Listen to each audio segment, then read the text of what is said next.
7 minutos de las 20, estamos en vivo, 28 grados la temperatura en estos momentos en Ciudad Capital. Estamos arrancando Cara o Cruz como todos los domingos por Canal 13, también estamos por Unicanal. Pipo, ¿qué tal? ¿Cómo te va? Muy buenas noches, Jorge, muy buenas noches a la audiencia. Bueno, hoy resultado inesperado.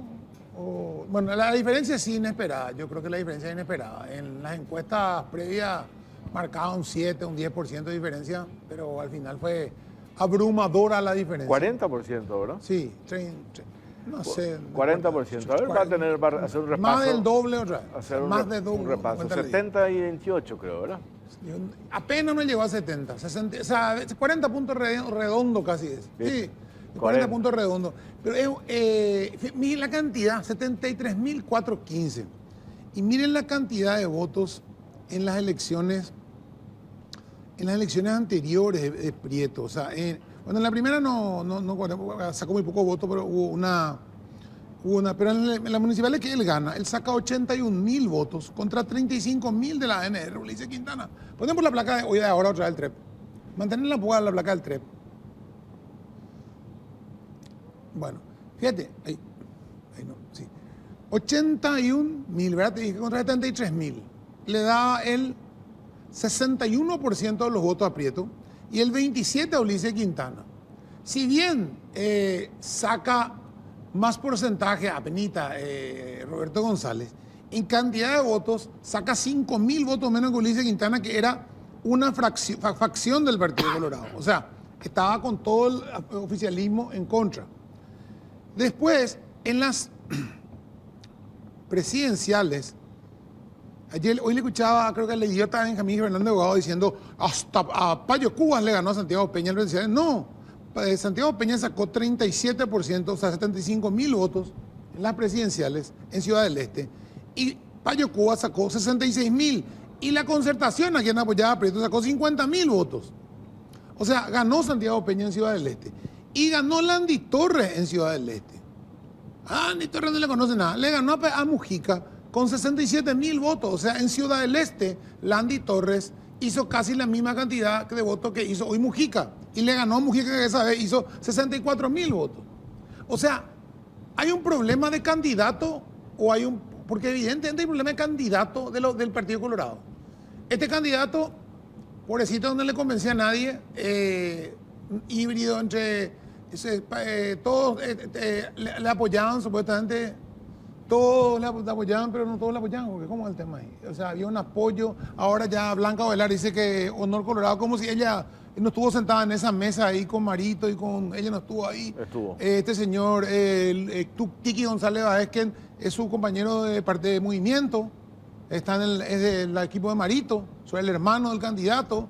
Este señor fue gobernador por el equipo de Marito, por Colorado Ñeteté.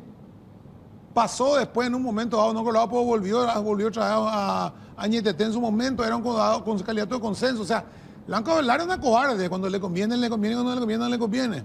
Cuando le sirve, cuando le sirve, no le sirve. ¿Por qué? ¿Qué dijo? Y dijo, pues, no es el Partido Colorado no se reduce al cartismo. Como si fuera el candidato del cartismo el que perdió. Ustedes se fueron primero a darle apoyo. Marito, Vince, Blanca Ovelar, Hugo Velázquez, Lilian, Petengil, todos tuvieron ahí, los dos movimientos que son medio parientes entre ellos, ¿verdad? Juntos pero no revueltos. Y Blanca Ovelar estuvo ahí por el abdismo, porque ella es abdista fanática, ¿verdad? De todo el tiempo, es la más abdista de todas. Y ahora le quise sacar culo a la jeringa, o sea que Blanca Ovelar no le apoyó al candidato de su partido. Hizo lo mismo que le hicieron a ella.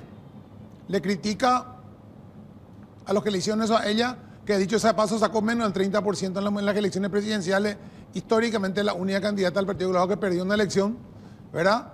El chancho hablando de higiene, ¿verdad? O sea, menos del 30% de sacaste a Antonio Lugo con el 30 y pico por ciento Blanca. Vos sos la menos indicada para hablar de derrota, porque más derrota que la tuya no tuvo nadie en la historia del Partido Colorado.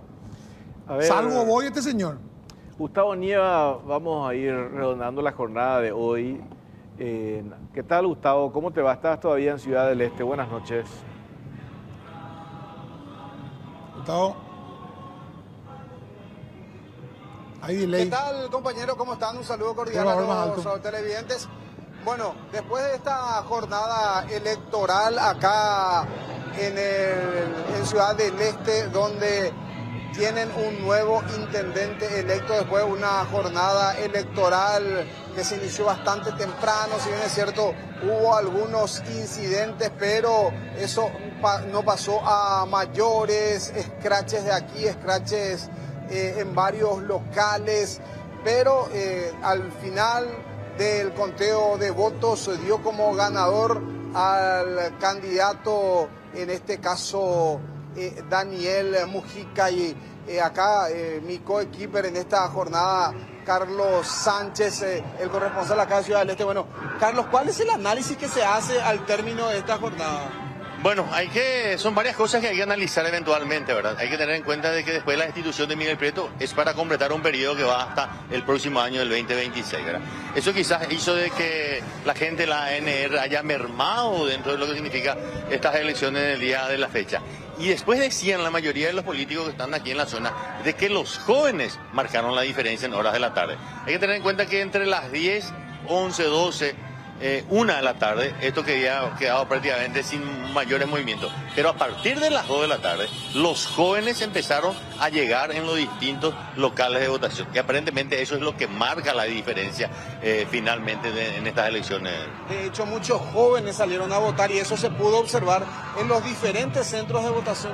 Sí, eso es lo que se observaba. Y fueron jóvenes que no fueron buscados eventualmente por un tipo de transporte, sino jóvenes que venían por sí mismos, y eso, bueno, evidentemente marcó la diferencia. Ya prácticamente al cierre de los portones ya se tenía más o menos un panorama del porcentaje de uno u otro candidato.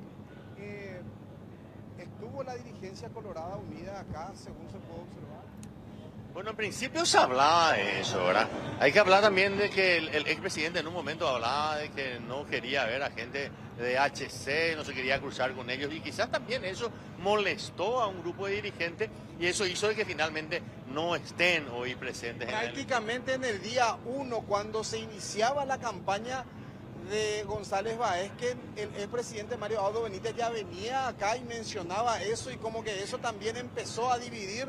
Sin embargo, se hablaba de unidad, pero tal cosa no fue. Claro, en principio lo que hablaba de una unidad partidaria. Vinieron todos los dirigentes, inclusive de Asunción, llega Marito, en una conferencia de prensa en Presidente Franco, él termina diciendo que no quiere cruzarse con la gente de Honor Colorado. Evidentemente eso hace de que el grupo que tenía que haber trabajado desista de toda esta institución, y bueno, este es el resultado que se tiene hoy por esa desidia, ¿verdad? Ya prácticamente en el génesis, en el inicio de esta campaña se da eso, y a partir de allí, ¿cómo unís, Carlos? Sí, era difícil sembrar ya eso, prácticamente quedó fracturada esa división entre ambos movimientos políticos, y bueno, este es el costo que tiene hoy el Partido Colorado en Ciudad del Este. Bueno, a partir de mañana, ¿qué pasa acá? A nuestras espaldas los festejos del candidato ganador, pero a partir de mañana, ¿qué se viene? Bueno, en principio no hay una pronunciación por parte del municipio de que sea esto asueto, pero este es un festejo que se va a extender por largas horas, como podemos observar, y esperar hoy, dentro de 8 días, de que asuma el nuevo intendente electo, se realicen los trámites administrativos, y bueno, a partir de ahí esperar qué es lo que va a acontecer con la nueva administración que va a manejar. Nosotros que venimos de Asunción nos parecía extraño varias situaciones, empujones, gritos, pero vos no, como que ponías el paño frío y nos decías, esto es normal acá. A tu criterio, ¿fue normal esta elección? Sí, eso normalmente pasa dentro de las elecciones. Digamos que ¿Más todavía en ese local? Sí, forma parte del folclore de las elecciones en Ciudad del Este. Hay que tener en cuenta de que hubo algunos roces, algunas escaramuzas, pero no hay ninguna denuncia por delito electoral, ¿verdad? Son gente que busca de alguna manera incidentar, trata de sacar provecho a eso, pero finalmente no pasó nada, no hay denuncia. Una jornada electoral tranquila podemos calificar entonces. Tranquila, con muy buena participación. Hablábamos nosotros hoy en el transcurso de la mañana que podíamos llevar al 35, al 45%.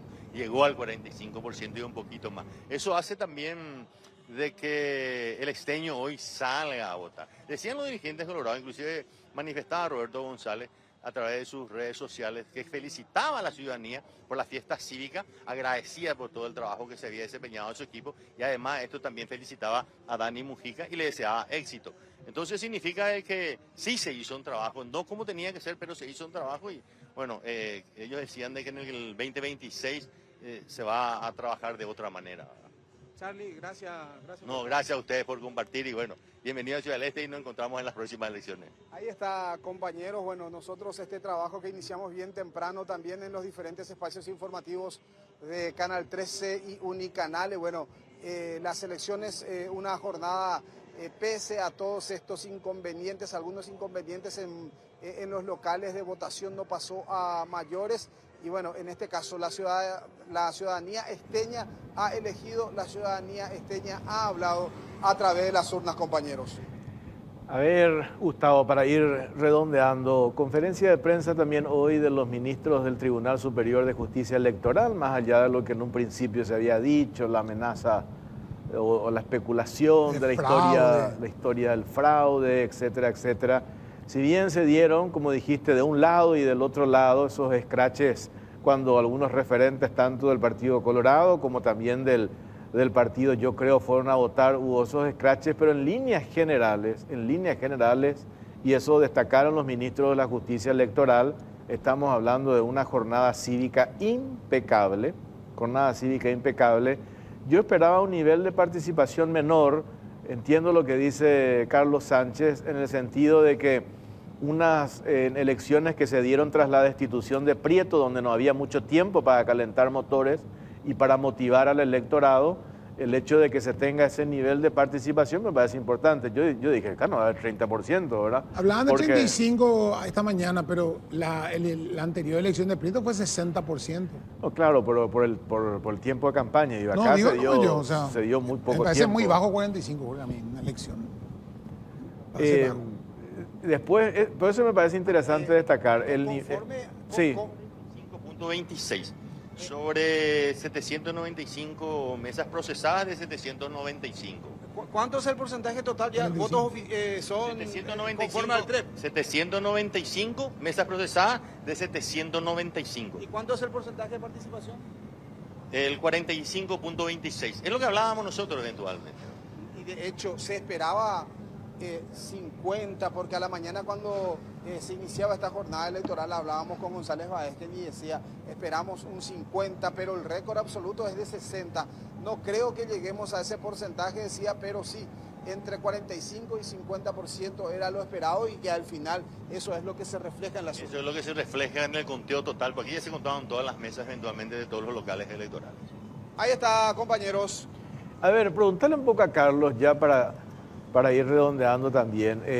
No hay muchas vueltas que dar. ¿Cuándo asume Dani Pereira Mujica? ¿Cuándo tiene que asumir él la intendencia? ¿Cuándo asume? Conforme al cronograma electoral, ¿cuándo asume Dani Pereira Mujica? 8 días. Ese es de acuerdo al cronograma que se tiene. Quizás puede ser antes, porque son del mismo equipo, quizás son algunos trámites administrativos y bueno, posteriormente creo que va a asumir, ¿verdad? Y María Portillo vuelve a la concejalía. En 8 días más conforme al calendario electoral, compañeros. Y después lo otro que queda, no hay dudas, preguntarle un poco a Carlos, que Mujica va a ser el candidato el próximo año, lo que significa que tiene que renunciar antes, ¿verdad? Estaría entonces, si asumen 8 días, prácticamente, ¿cuánto? 6, 7 meses al frente del municipio de Ciudad del Este, después para presentarse para el periodo normal, digamos, porque convengamos que estas son las elecciones municipales, unas elecciones municipales extraordinarias. Él está confirmado eso de que el próximo año se presenta ya para el periodo normal. Sí, de hecho, Daniel Mujica, sin lugar a dudas, dentro de 7 meses va a tener que renunciar para volver a presentarse para el siguiente, para el 2026. González Baezque también adelantaba que en caso de ganar iba a renunciar en 7 meses para presentarse. Quiere decir de que ya tenemos 2 candidatos para el 2026. Van a volver a competir y encontrarse para el 2026. A también hay que sumarle a Celso Miranda, que también aparentemente va a volver a presentarse, y Dani Romero, que fueron los 4 candidatos que tuvieron. Pero hay una precisión ahí. Bueno, eso hay que ver. Probablemente se da la unidad. Ahí sí. Ahí hay que ver, sí. Hay una precisión ahí, muchachos, el tema de Lo de González Báez, que era así ganaba, hoy se presenta para la reelección. Yo no creo que ni él ni los que le apoyan a González Báez que tengan la intención de presentarle más ni para mis tangas a González Báez, que después de esta elección que hizo, horrorosa, un espanto.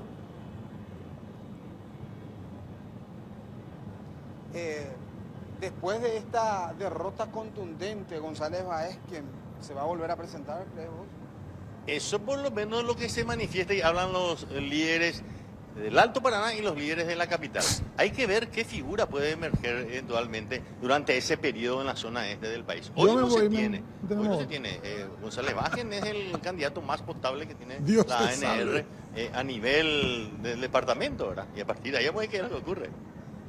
Me voy, yo ya tengo más votos de González Báez que Él es nuestro analista esteño, él es nuestro analista esteño, Pipo. Más poco no se puede sacar. No, en este momento no. Por eso termina siendo González Báez. ¿Por qué? Porque él hizo un buen trabajo durante su tiempo como gobernador del Alto Paraná, ¿verdad? Y él hubiese sido senador inclusive si no renunciaba en el caso, ¿verdad? Y se esperaba que de alguna manera pueda tener o reunir los votos necesarios para hoy ser intendente. Ahora, reitero, el quiebre que se tuvo entre los movimientos políticos es que finalmente termina perjudicando de alguna manera a la ANR aquí en la zona. ¿Marito es el culpable? No sé si Marito, pero de su equipo sí, porque finalmente son la gente que no llegaron a votar, porque ellos mismos, o sea, Marito manifestaba durante una conferencia de prensa decir, no me quiero cruzar con la gente de Honor Colorado. Además, se llama Poto John Díez. Es como que voten bien ahora, es un chévere, no, yo no quiero trabajar con, allá, vamos a trabajar equipo, no, yo no quiero trabajar con Nieva. Allá, además se llama Pota. La cara de perro, y así, eso es lo que aconteció eventualmente, ¿verdad? Por lo menos es el análisis que tenemos, ¿verdad? Compañeros, un gusto. Gracias, bien, compañero. está bien, está bien. Bueno, dale Gustavo Nieva, muchas gracias, muchas gracias. Saludo a Carlos Sánchez también, gracias. Nuestros compañeros desde Ciudad del Este. A ver, yo te hacía referencia al tema de la participación, 45%, casi 45%. Bueno, hubo mucho tiempo para hacer, ¿hasta qué punto unas elecciones extraordinarias de 6 meses del candidato puede llegar a entusiasmar y a motivar? No hubo tiempo. Yo creo que Prieto se jugaba la vida. O sea, por eso sacó una cantidad de votos de siempre. 70 y pico mil, 70 y... ¿Cuánto sacó? 70 y algo. O sea, ahí tenemos el 3, pero ya tenía el 3 para acá. 70 y pico por ciento, 795. 68 mil, casi 73, 74 mil votos casi. Sí. O sea, es donde él se mueve, 73 mil, 78 mil. Creo que llegó en un momento dado, en algún momento un poquito más abajo, un poquito más arriba. Pero es su bloque duro, ese de Prieto, 70 y pico de mil votos. Nunca baja de eso.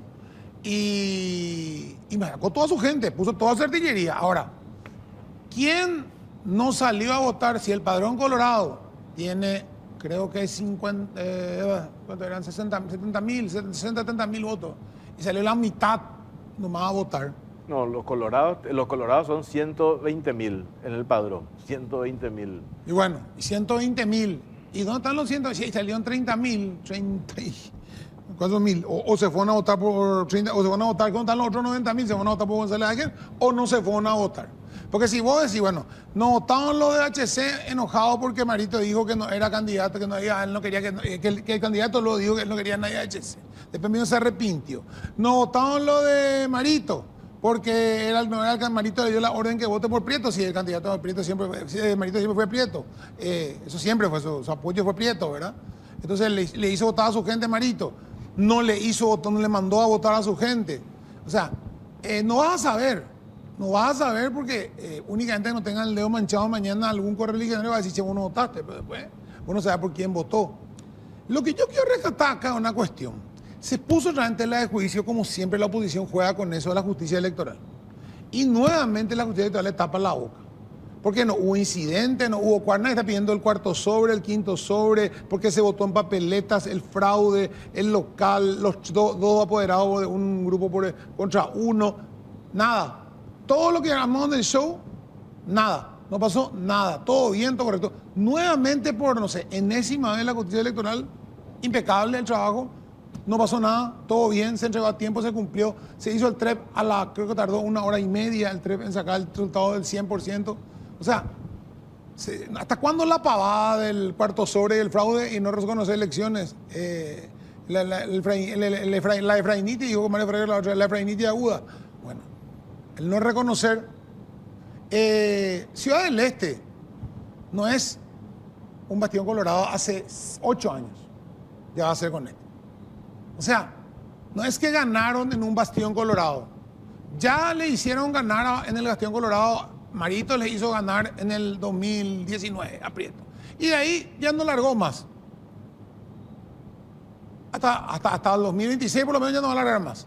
Entonces, 7, 8 años no recuperaron la municipalidad, sino que siempre la tuvieron, la mantuvieron solamente, ¿verdad? Así como en Encarnación, ganaron y después ganaron otra vez, la mantienen, determinados municipios han mantenido. Ya es histórico, no son bastiones. Mañana no cambia nada en la municipalidad más que el intendente, porque esta señora no hizo ningún cambio, van a cambiar una secretaria, vuelve el prietismo duro y esta señora vuelve la Junta, o sea, no cambia nada. Ojalá, digo, estoy siendo inocente, ¿verdad?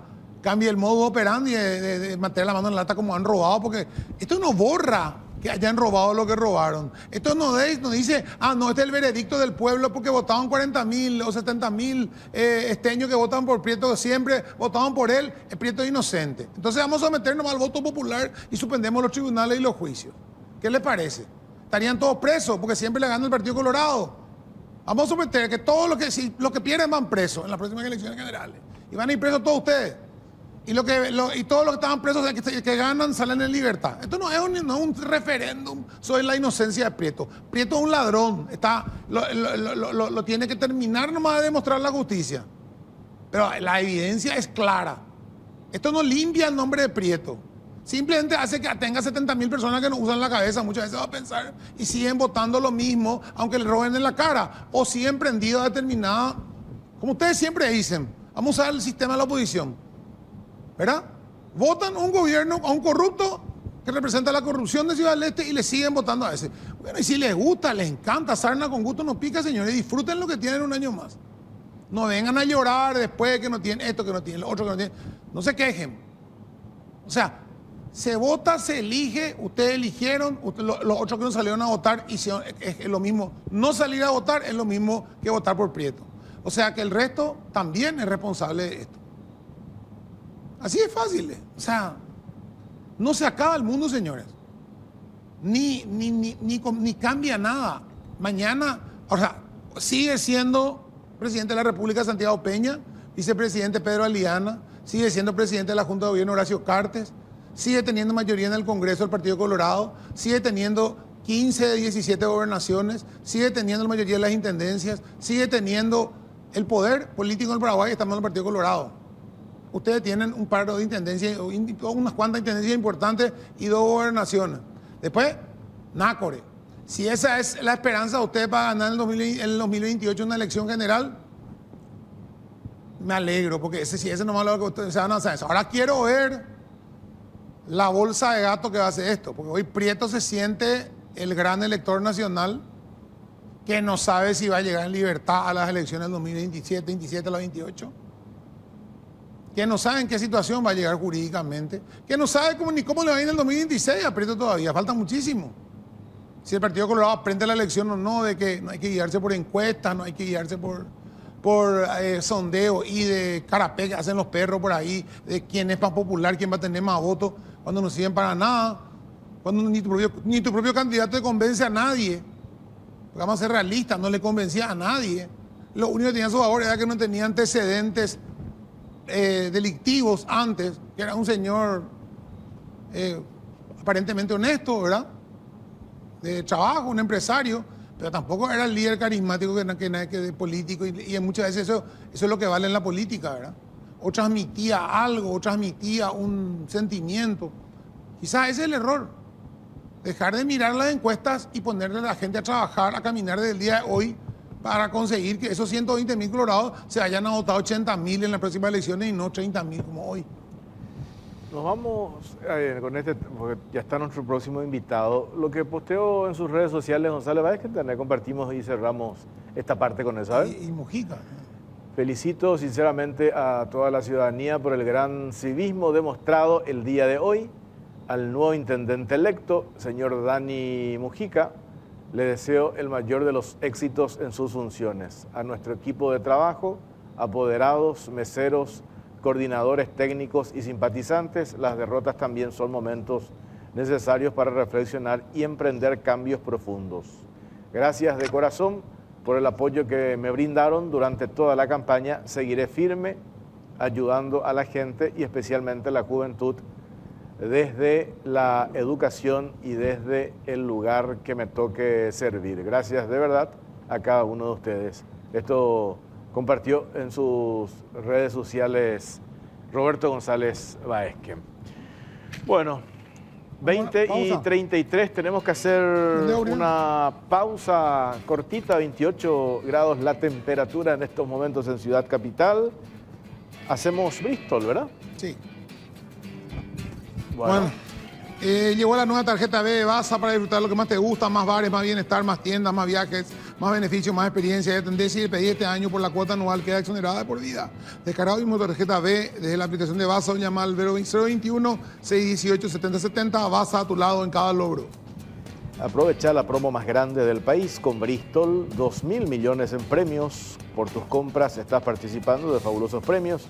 Un increíble Audi Q3, una imponente Amarok 0 kilómetro, motos Buller, millones en efectivo, compras gratis, viaje al Mundial.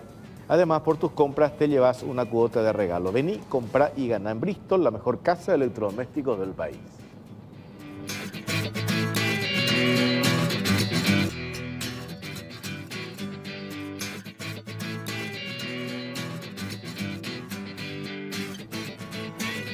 Seguimos en Cara o Cruz, estamos por Canal 13 por Unicanal, 20:38, estamos en vivo y en directo, 28 grados la temperatura en estos momentos en Ciudad Capital. ¿Qué vino estamos tomando, Pipo?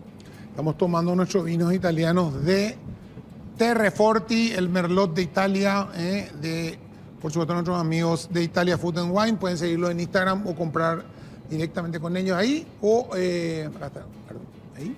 En los mejores supermercados y tiendas del país. Este es un vino suavecito, ¿eh? No sé, ¿qué te pareció? Suavecito el Merlot de Terreforti, como siempre. Y también nuestros quesos parmesanos de un gran apadano italiano también. Y nuestros platos y copas de Casamingo, como todos los domingos. Del ingeniero José González Corrodone, director de distribución de la ANDE, va a compartir con nosotros este bloque. ¿Qué tal, ingeniero? ¿Cómo te va? Buenas noches, Jorge, Pipo y a toda la amable teleaudiencia. Bueno, un gusto compartir con ustedes para mostrarles y decirle un poquito qué venimos haciendo de la ANDI, específicamente del área de distribución. Primero vi que están comenzando una parte ya de Colón ahora para poner subterráneo. ¿Colón es que están poniendo cableado subterráneo o dónde es que Claro, están? en realidad es un proyecto impulsado fuertemente por la oficina de la primera dama, que es en subterraneizar o soterrar, como lo dicen también, toda gran parte del microcentro de Asunción. Ahora mismo en este momento estamos trabajando específicamente sobre la calle Presidente Franco, desde la calle Antequera hasta la calle Hernandarias. ¿En qué consiste esa obra? Consiste en soterrar todas las redes de media tensión, en realidad ya están luego soterradas, las redes de baja tensión, las redes de señales débiles y las líneas de alimentación de la iluminación propiamente dicha, ¿verdad? En realidad es un proyecto bastante complejo. Si quieren poner un poquito un material de apoyo que traje para compartir con ustedes. Yo quise saber siempre es, porque la gente te dice cuando van a poner bajo tierra, una de las cosas que preguntan es, primero, ¿qué pasa con los demás cables? Como vos decís, internet, de fibra óptica, de no sé qué queda por cable que se sigue transmitiendo. Creo que televisión por cable también sigue transmitiendo por cable de fibra óptica. La electricidad, ¿verdad? Creo que ya Copaco no tiene casi cableado, si tiene todavía algunos cableados. Ustedes meten todo dentro de un tubo grande, es un tubo, ¿cómo es la estructura? En realidad, a 1,40 m más o menos van los ductos para la línea de 23.000 voltios, ¿verdad? Un poquito más arriba de la, digamos, de la superficie o al nivel de suelo, que es a 80 centímetros, van las líneas de baja tensión, ¿verdad? En ductos de 110 milímetros de diámetro. Y un poquito más arriba van los ductos para las redes de señales débiles, llámense internet o todo lo que es telefonía, ¿verdad? 110 milímetros de diámetro es 1 centímetro 10. No, ellos van también dentro de ductos de 110 milímetros, solo Pero- que van en mayor cantidad. Así, un chiquitito, o sea... Sí, son pequeños. cables más finos que las redes de baja tensión. ujú. ¿Verdad? O sea, Las redes de baja los que contienen otra vez cables adentro. también, claro, No, son yo pensé pelos que de eran fibra, ¿verdad? tuberías, lo que eran grandes. ¿no? Claro, normalmente van las redes de media tensión o 23.000 voltios a mayor profundidad, las de baja tensión a una cierta profundidad, que es 80 centímetros del nivel del suelo, y a 60 más o menos van las redes de fibras, ¿verdad? O las redes de señales débiles. Y paralelamente también van ductos para la alimentación de la iluminación pública o de las luminarias, ¿verdad? En este caso los O artefactos. sea, los tipo potes LED. quedan. Claro, son postes troncocónicos, ¿verdad? Que tienen registros al lado del poste, ¿verdad? Y las subidas de los cables, de los conductores más finos que van hasta las luminarias. Con esto se evita que con tormenta, el viento, compañía, puedan echar un cable, claro. mover un cable. Son redes mucho más seguras que las aéreas, ¿verdad? En ese sentido, ¿verdad? Pero son mucho más delicadas en el sentido del mantenimiento, por ejemplo, ¿verdad? Son redes que están en registro donde están los empalmes, que son puntos calientes, ¿verdad? Sean en las veredas, en el medio de las veredas o al lado de cada poste, ¿verdad? Tienen registros donde van las subidas a las luminarias y las redes de baja tensión que entran a los domicilios, ¿verdad? Que también tienen sus propios registros. Y los registros también que son mayores, que son los registros de media tensión que van para los transformadores subterráneos. O sea, es una obra bastante compleja, ¿verdad? Esto, Muy minuciosa. ¿Esto arrancó cuándo? ¿Hasta dónde? ¿Qué área? O sea, ¿desde qué calles comprende? ¿Es Bueno, todo el microcentro hasta...? El proyecto en sí comprende la calle Estrella, Sí, ¿verdad? Desde la calle México hasta la calle Hernandarias, la calle Palma, que ya está culminada, sí. la calle Presidente Franco, que hoy día lo estamos trabajando, que tenemos una meta para la inauguración a diciembre, a la quincena de diciembre aproximadamente, y luego la calle Benjamín Costán, y posteriormente la calle Paraguayo Independiente, en los alrededores de la Catedral Metropolitana, el Cabildo y el Congreso, que ya son obras que están siendo licitadas por el Ministerio de Obras Públicas. O sea, la ANDE tendría la calle Estrella, la calle Palma, que ya fue concluida, está concluida, la calle Presidente Franco, que lo estamos próximos a concluir, y la calle Benjamín Costán. O sea, la calle Estrella y la calle Benjamín Costán lo estaríamos terminando ya el año que viene, Dios mediante. Hasta desde dijiste Hernandarias. Sería, Hasta- claro, sería en este caso la calle Presidente Franco, desde la calle Antequera, que es la calle de la Plaza Uruguaya Sí. y del ferrocarril, hasta la calle Hernandaria, que serían Exacto. 2 cuadras después de Colón. Sí. Es el trayecto Es un completo trayecto más o grande, menos de sí. esta calle. Y, lógicamente, las calles transversales también. Sí, porque habían quedado ahí sobre cerca del Bolsi, más o menos, habían quedado cables que habían sacado, que esos son de gente que directamente ya no tenía más función esos cables que se sacaron. Sí. Anteriormente, sobre todo las líneas de media tensión o las líneas de 23.000 voltios iban directamente enterradas.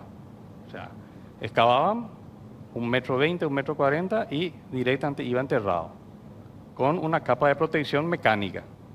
Hoy día no, hoy día ya lo colocamos dentro de ductos. Ductos que son de un material de polietileno reticulado, PAD lo llamamos, ¿verdad? Van eso de registro a registro. Entonces, si hay una avería, se interviene de registro a registro, se verifica y se sustituye el cable. Anteriormente teníamos que excavar, no sabíamos dónde estaban las averías, ¿verdad? Entonces era un trabajo mucho más minucioso, mucho más complicado, mucho más complejo.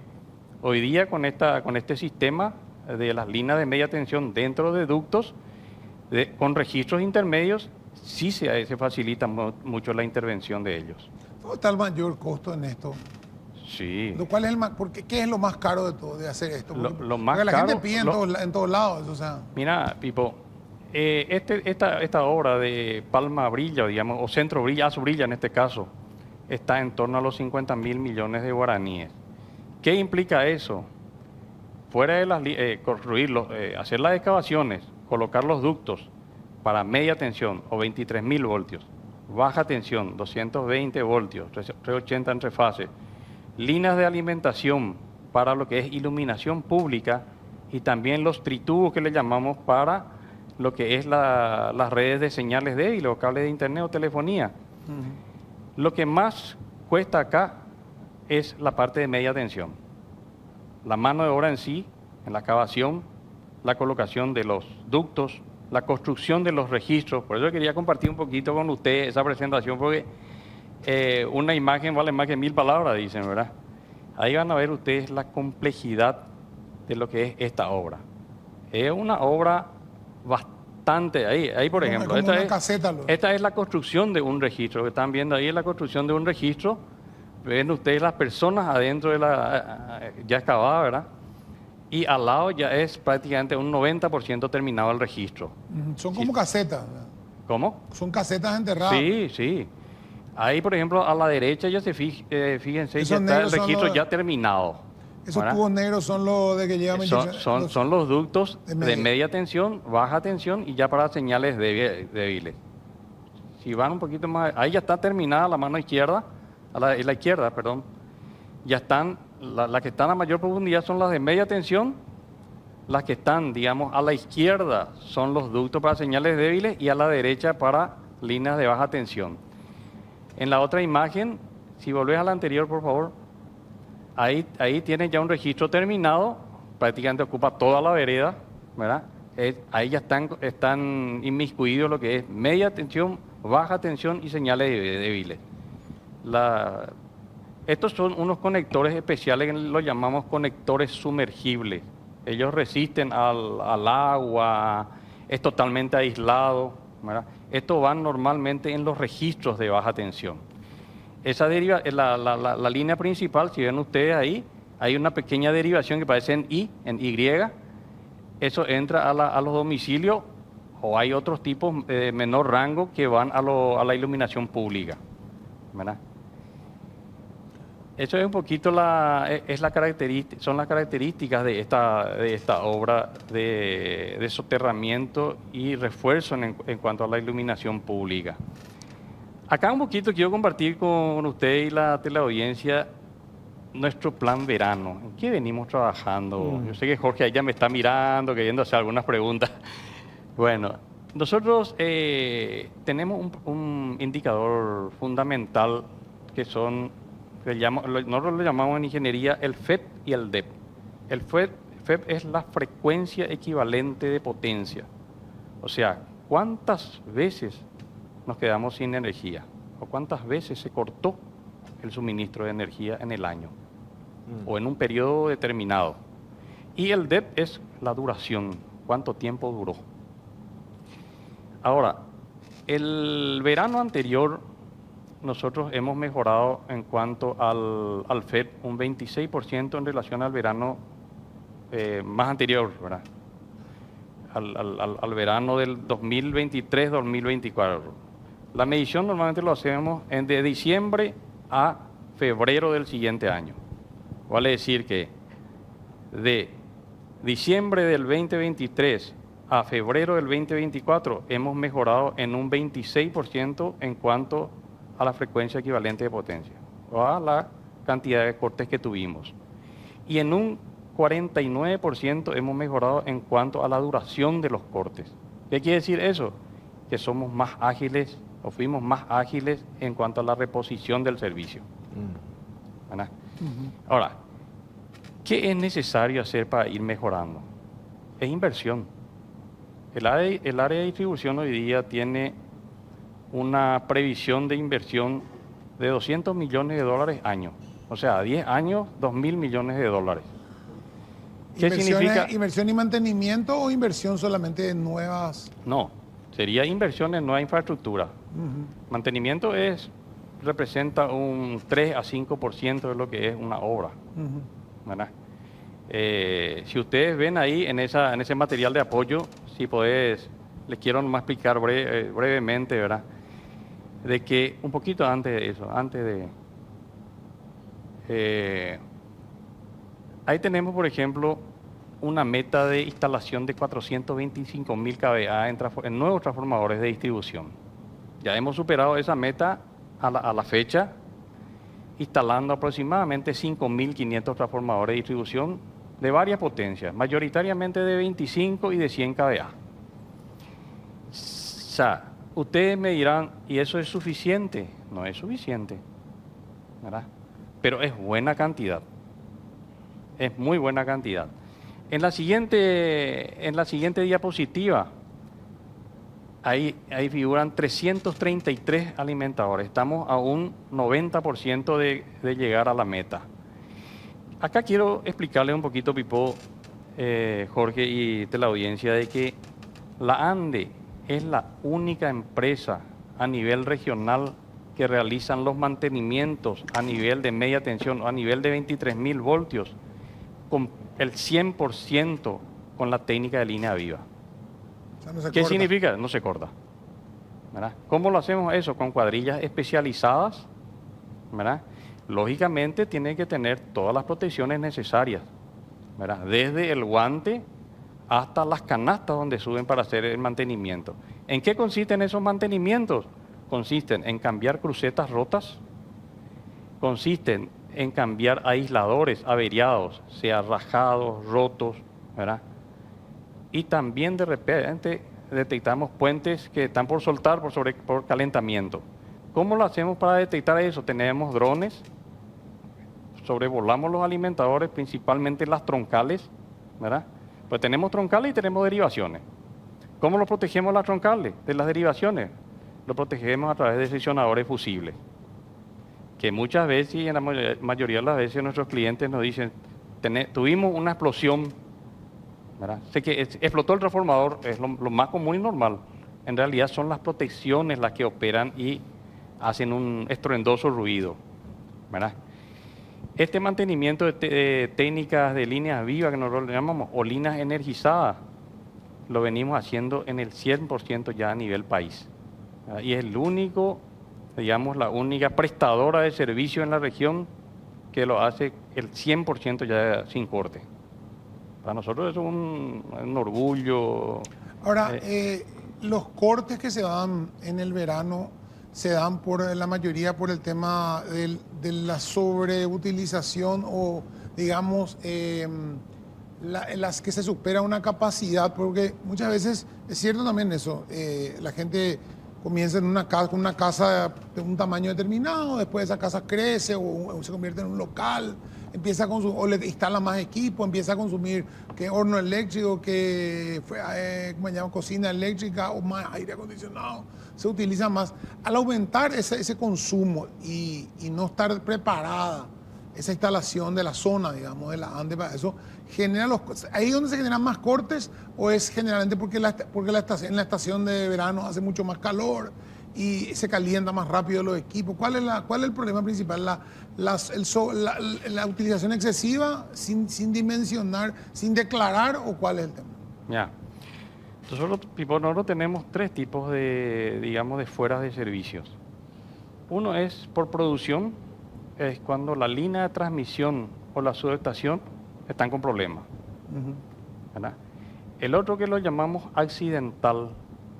En el corte accidental están, qué sé yo, los cortes por choque o, digamos, la sobresaturación de los transformadores, ¿verdad?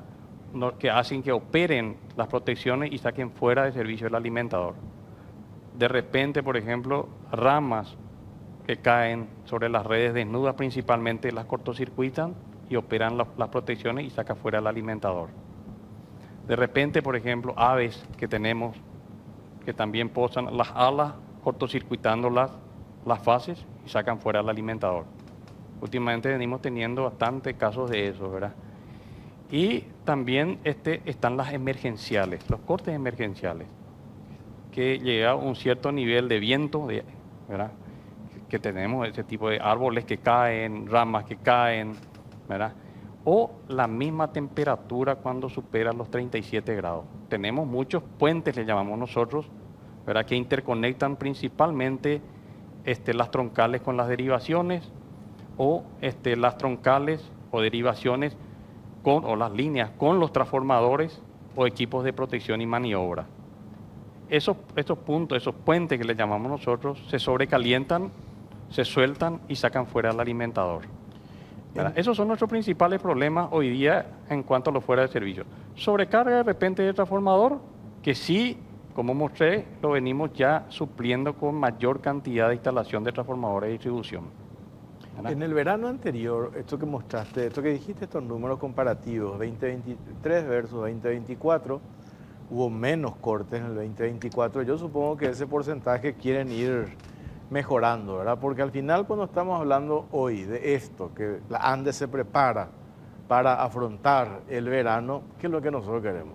Lo menos posible que nos corten los días de 40 grados, enero, febrero, diciembre, Navidad, Año Nuevo. Y el año, sí, ahora, en el verano anterior, digamos, no tuvimos tantos cortes. No digo que no los hubo, claro que los hubo, ¿verdad? Pero eso se debe a las inversiones que han hecho, sin ninguna duda. Inversiones que durante mucho tiempo se dejaron de hacer, por cierto, y que hoy se están encarando y que necesitamos muchísimo todavía, muchísimo todavía. Y ahí es donde hoy entramos en en otras esferas.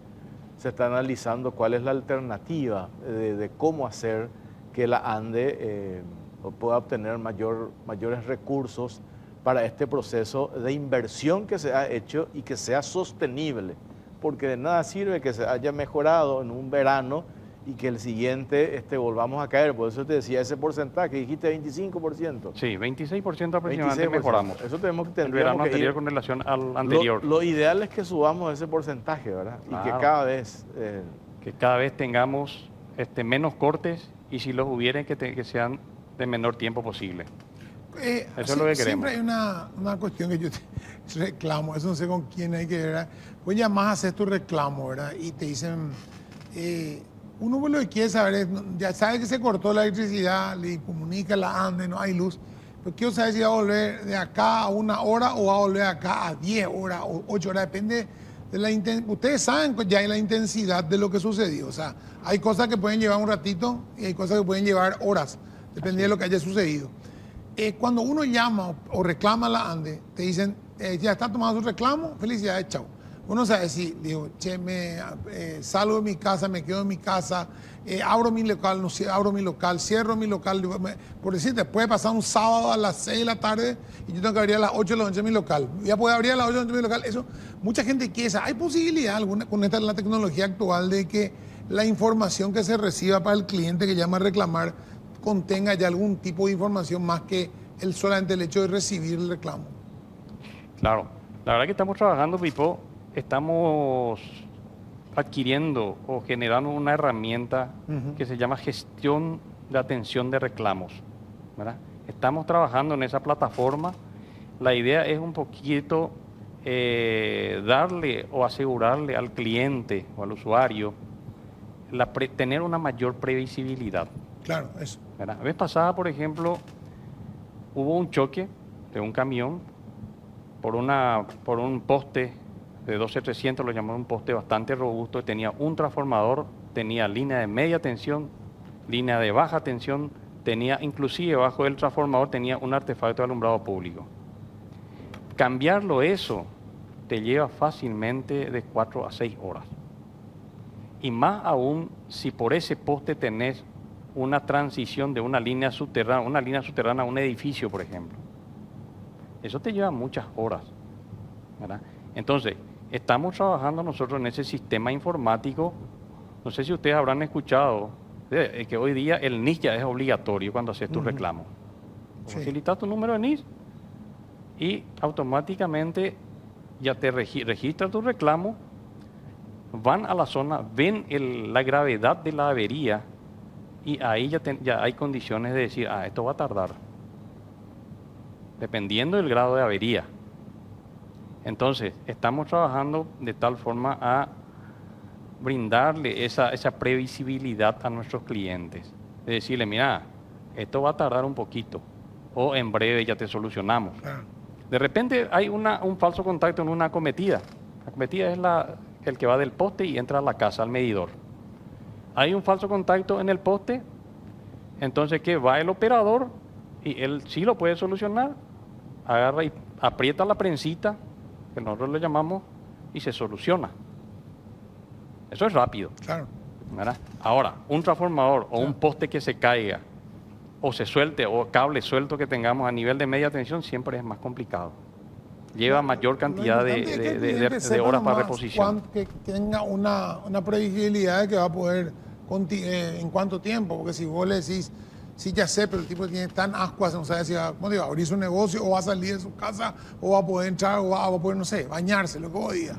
¿Verdad? Pero es una realidad que no tenemos información. Siempre es, sí. Gracias, tomamos un reclamo, listo. Claro. No, estamos trabajando en ello, Pipo. Realmente estamos trabajando para mejorar esa plataforma informática que tenemos y de tal forma a brindarle a nuestros clientes una información más certera, más previsible, ¿verdad? Estamos trabajando en ello. De repente no tenemos toda la información aún, ¿verdad? Venimos recopilando, venimos no sé, planeando cosas para hacer, como el caso del NIS obligatorio, ¿verdad? Que sí ya nos va a dar una mayor previsibilidad para nuestro cliente. ¿Qué pasa? De repente hay reventó la protección de un transformador que está en una zona ribereña. Voy a dar un ejemplo medio argel. Se hizo el reclamo, se van allá y lleno de conexiones directas. Volvés a cambiarle el transformador, en breve va a tener nuevamente problemas. Entonces, ¿qué es lo que queremos hacer con este NIS obligatorio? Que aquel cliente que es de la ANDE, que paga su factura mes a mes, tenga una mayor seguridad y previsibilidad del consumo del servicio de energía eléctrica.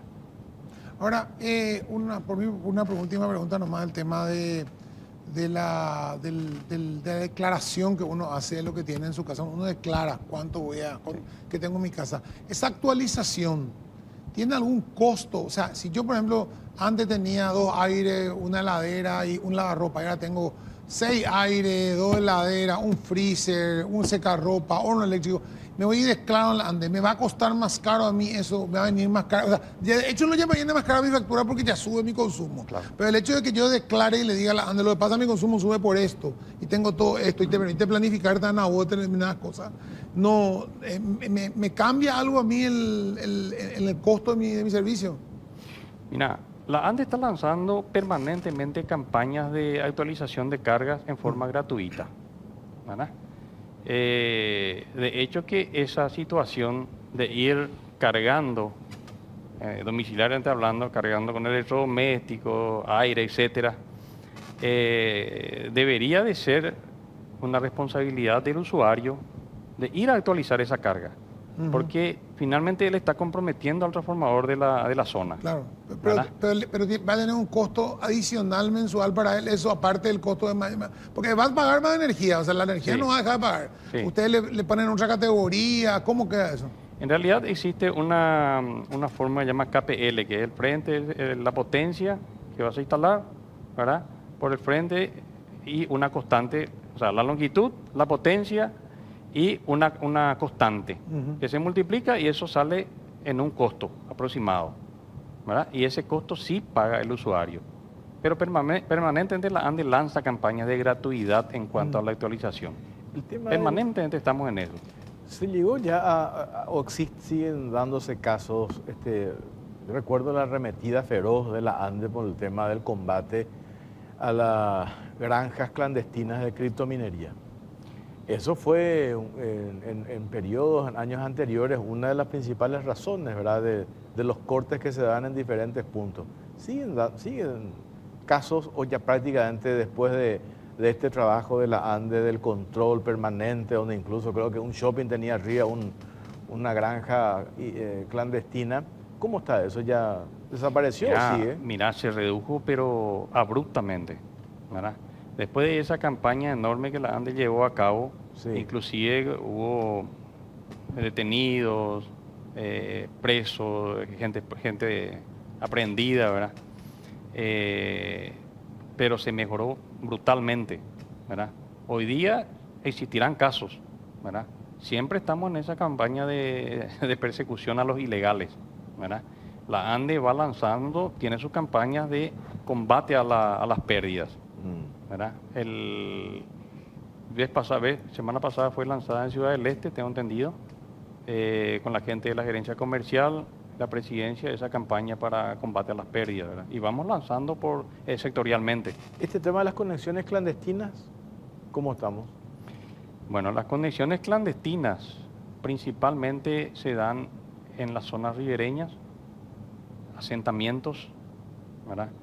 Es un flagelo que también venimos combatiendo, lo que le estuve comentando hace rato, ¿verdad?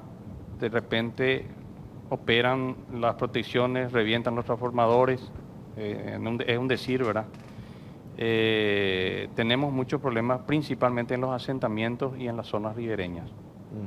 Para ir redondeando, a ver, sobre esto último, operativo verano de la ANDE, yo creo que después ya van a hacer más ruido respecto a esto. ¿Pero vamos a tener menos cortes, sí o no? Sí, vamos a tener menos cortes. Vamos a tener menos Vamos a cortes. tener menos. ¿Dudaste un poco, ingeniero? No, con todo lo que mostré, Sí. ¿verdad? La cantidad de transformadores que ya instalamos, los mantenimientos que ya vinimos haciendo, ¿verdad? La sustitución de las redes aéreas desnudas o abiertas por las redes protegidas, compactas protegidas, que es una tecnología que está teniendo muy buen desempeño. Y hay una relación de 1:5:10, y le explico esto, a qué me refiero. Una línea desnuda de media tensión está en torno a los $12.500 a $15.000 el kilómetro. Una línea compacta protegida está en torno a los $60.000 el kilómetro. Y una línea subterránea está en torno a los $120.000 el kilómetro. Esta línea protegida es una línea que está teniendo un muy buen desempeño en el sistema. Ciertamente necesitamos seguir construyéndolas, necesitamos seguir invirtiendo en esta tecnología. Hoy día tenemos en un 70% aproximadamente ya acá en Asunción.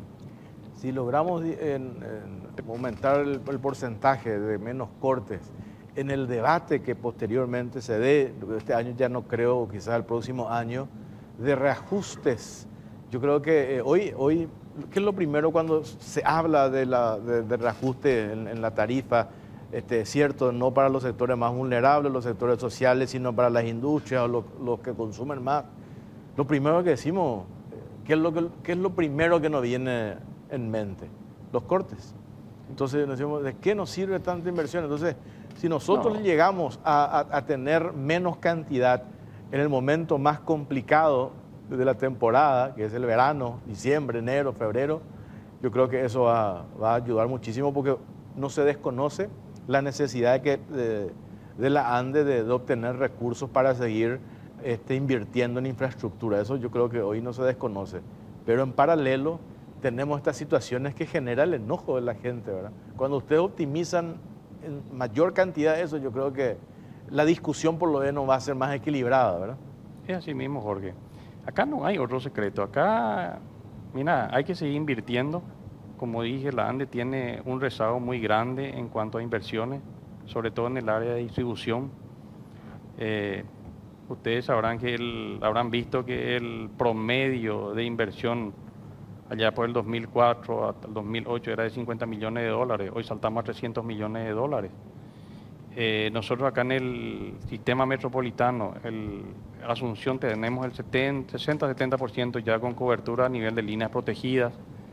Si bien el Gran Asunción, llámese las ciudades satélites o aledañas, Mariano Roca Alonso, Luque, Limpio, Ñemby, Villa Lisa, Lambaré, no tenemos ese nivel de cobertura aún. Estamos trabajando, pero está en torno al 30-40%.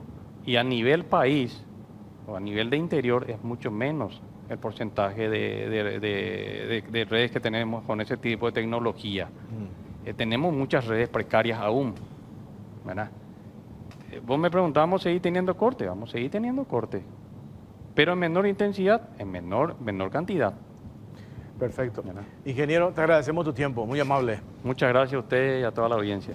Bueno, ahora nosotros tenemos que hacer una pausa porque a la vuelta va a estar con nosotros Camilo Benítez, Contralor General de la República. Llegó la nueva tarjeta B de Baza para disfrutar todo lo que más te gusta, más bares, más bienestar, más tiendas, más viajes, más beneficios, más experiencias. Y atendé, si la pedí este año, la cuota anual queda exonerada de por vida. Descarga hoy tu tarjeta B de la aplicación de Baza o llama al 021-618-7070. Baza, a tu lado en cada logro. Aprovecha la promo más grande del país con Bristol, 2.000 millones en premios. Por tus compras estás participando de fabulosos premios.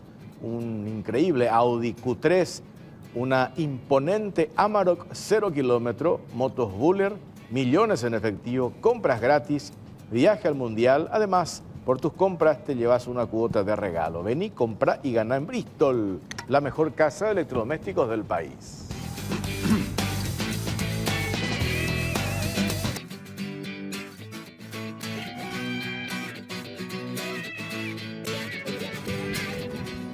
Seguimos en Cara o Cruz, 15 minutos de las 21. 24 grados la temperatura. Che, Cerro Porteño, ¿cómo salió? Empatamos 0-0 gloriosamente después de una expulsión. ¿Y Guaraní? Y Guaraní perdió con Libertad. Gracias, Libertad. Con Libertad, tu grato nombre, ¿cómo que dice? No, River Plate, tu nombre con Libertad, ¿cómo que dice? O sea que ustedes hoy están arriba. Un punto. Un punto Pero arriba. no sé no sé por qué tontería, pero por uno o dos jugadores se pasa recién al 20 de noviembre de la siguiente No, por fecha. 3. Vos cuando tenés Claro, pero convocado digo, en la selección, a partir de 3 podés pedir cambio de Pero fecha. yo digo, Y Cerro tiene 3. dos jugadores son los que juegan. Lo hubieran desconvocado nomás esos dos y terminar el campeonato. No, o sea, pero- pasó en amistoso ya. ¿Quién es el tercero? ¿Es Gatito? No, el Gatito. Gatito, Gustavo Velázquez y el... Y Blas River. Ah, Blas River. Blas River y Gustavo Velázquez son titulares, pero Gatito pues, le da ni bien ni a jugar. Bueno, le saludamos esta noche al Contralor General de la República, Camilo Benítez. Está con nosotros, le agradecemos su presencia. ¿Qué tal, Contralor? ¿Cómo le va? Buenas noches. Buenas noches, Jorge. Buenas noches, Pipo. Encantado de estar aquí en su programa una vez más. Arrancando por una cuestión que vi la semana pasada, una publicación en... ¿Cuál es el premio este que te dieron? Gran Collar... ¿Cuál es el nombre? Del mérito. Es un reconocimiento que hace cada 2 años el Tribunal de Cuentas de la Unión de Brasil, Ujú. que es una institución que tiene 135 años en Brasil, es la entidad de fiscalización superior brasilera, pero es toda una institución en Brasil y es un reconocimiento que da cada 2 años a personas que hayan implicado o significado un fortalecimiento a su institución, ¿verdad? Tiene que ver mucho con el rol que tiene la Contraloría a nivel internacional. Nosotros este año terminamos un mandato de 3 años como presidente de la Organización Latinoamericana y del Caribe de Entidades de Fiscalización Superior. Y Paraguay ha consolidado esta organización que tiene 22 países miembros y ha podido llevar adelante una cantidad de políticas públicas a nivel internacional. Y este reconocimiento tiene que ver con el trabajo que hizo la Contraloría de Paraguay en Latinoamérica. Y eso también es una cuestión también de fortalecimiento de la institucionalidad de la Contraloría. Es decir, bueno, tener ese premio, tener ese reconocimiento. Y encima también creo que el año pasado la modificación de la ley que te da ya la facultad a vos de convertirte vos en el organismo anticorrupción, casi con exclusividad, ¿verdad? Eliminando una cosa que era inocua como era la Secretaría Anticorrupción. O sea, el zorro cuidándole el dinero, parecía eso. Y ahora sí está en manos de una institución independiente como la Contraloría, independientemente de que también una gran responsabilidad para vos, ¿verdad? O para el que le toque estar. El blindar, yo siempre digo blindar las instituciones. Tenemos muchas instituciones que están blindadas. Recién hablábamos de la justicia electoral, está blindada. Pase quien esté por ahí, no falla. El Banco Central, pero también la Contraloría, ¿verdad? El hecho de que la Contraloría vaya mejorando y que no pueda, por ejemplo, mañana una mala elección en cada 5, 10, 15 años, un mal Contralor que venga y haga tabla rasa de eso y acabe con todo eso. Ya tiene que quedar como que la Contraloría no se juega, no se toca. Así mismo. De hecho, este año cumplo 5 años al frente de la Contraloría y nosotros presentamos un plan estratégico para estos 5 años que se fue consolidando tanto internamente como también fuera del país. Vamos a presentar un informe al Congreso a comienzos de diciembre en realidad, y tiene que ver con todo el proceso de transformación institucional de lo que era antes una institución que estaba de espalda a la ciudadanía, cuya cuya información no estaba en datos abiertos, no había transparencia, la gente no podía acceder a la información de la Contraloría. Y eso, todo el proceso de innovación, digitalización y transparencia que llevamos, ustedes conocerán el caso de la declaración de jurada, que fue una primavera la transparencia, pero así también la consecuencia de esa ley de acceso a la información pública, que es del año 2014, tiene un componente de transparencia activa, que es obligar a las instituciones que publiquen la información o que le dé a la ciudadanía acceso directo a esa información. Todo ese proceso llevó años consolidar. Y por sobre todo la ley de integridad pública, que fue la verdad que un gran logro. Y el ejemplo paraguayo, esta semana tenemos nosotros una ministerial de la OCDE, de la Organización de la Cooperación de Desarrollo, que se hace aquí en Paraguay. El modelo paraguayo es un modelo muy interesante porque nosotros creamos un ecosistema de control, es decir, ponemos sobre la mesa a todos los poderes del Estado, al Poder Ejecutivo, al Poder Legislativo, al Judicial, al Ministerio Público y a la Contraloría, para que temas como por ejemplo transparencia sean transversales, es decir, no es que la Contraloría le obligue a los demás, sino que todos estén de acuerdo con que estas políticas son importantes. Y sobre todo lo que hemos avanzado, para nosotros es importante no retroceder en materia de transparencia, de rendición de cuentas y de integridad. Y este modelo nosotros lo exportamos también, ¿verdad? O sea, llevamos a muchos países. Y Paraguay, para un organismo como la OLACEPS, que tiene 22 países miembros, la mayoría son parecidos a Paraguay. ¿En qué sentido? Los países centroamericanos, los países caribeños, son países chicos, ¿verdad? Donde tienen institucionalidad muy débiles, ¿verdad? Entonces, nosotros presentamos nuestra propuesta hace 3 años diciendo, nosotros sabemos qué es lo que la mayoría quiere. Y eso, países como Brasil, como Argentina, que son países más grandes, que fueron los únicos que presidieron esta organización en los últimos 60 años. Nunca un país pequeño tuvo la oportunidad de presidir. Ellos lo tomaron con un poco de escepticismo al principio, pero hoy dijeron, mira, todo lo que hemos podido avanzar gracias al liderazgo de la Contraloría de Paraguay, creo que por eso fue que se nos dio este reconocimiento.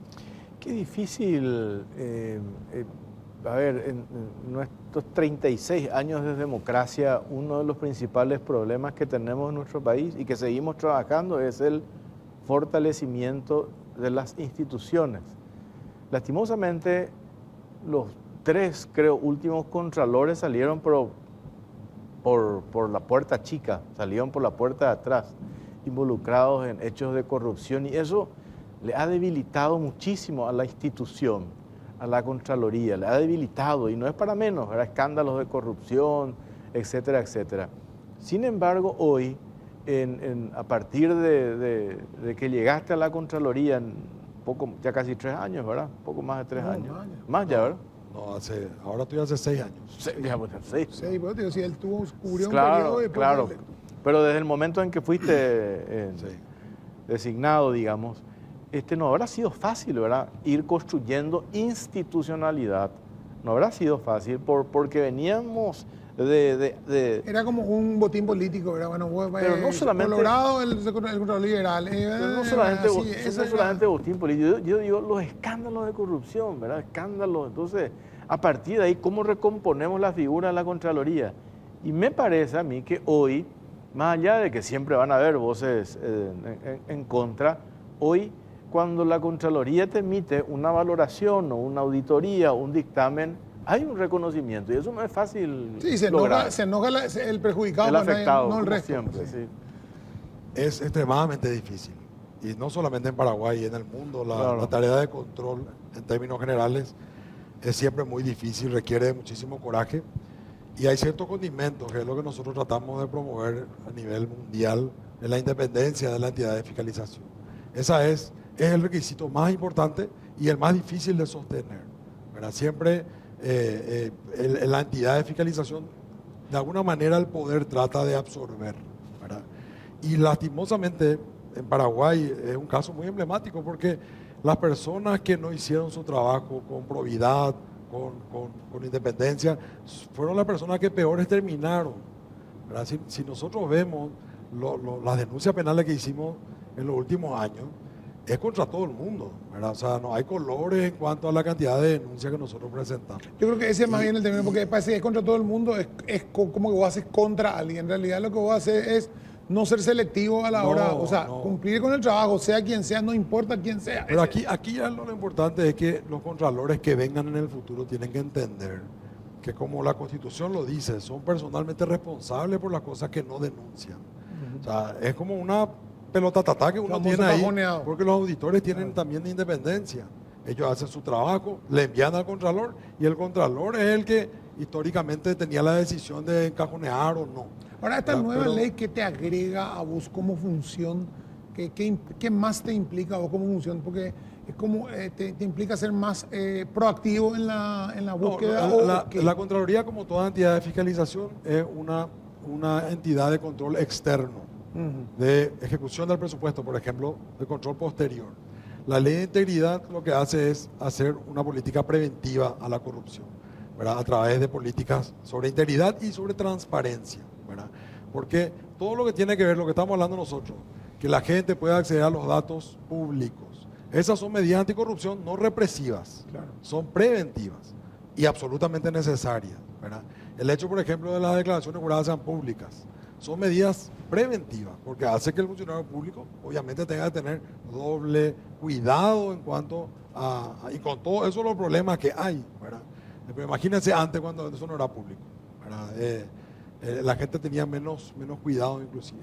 Esta ley lo que otorga es un rol preventivo, le otorga liderazgo nacional en materia anticorrupción a la Contraloría, al Contralor, la representación nacional por los tratados internacionales, ¿verdad? Las Naciones Unidas, la ONU, es la Contraloría. Antes se iba a la Cancillería, hoy es la Contraloría.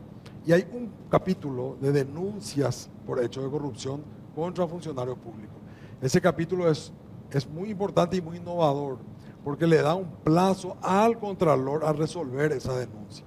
Antes siempre tuvimos un portal de denuncias, pero no teníamos la obligación de dar trámite a las denuncias. Hoy, sin embargo, por esta ley, hay una obligación de tramitar todas las denuncias. Y vos sos el que recurrió a la fiscalía después.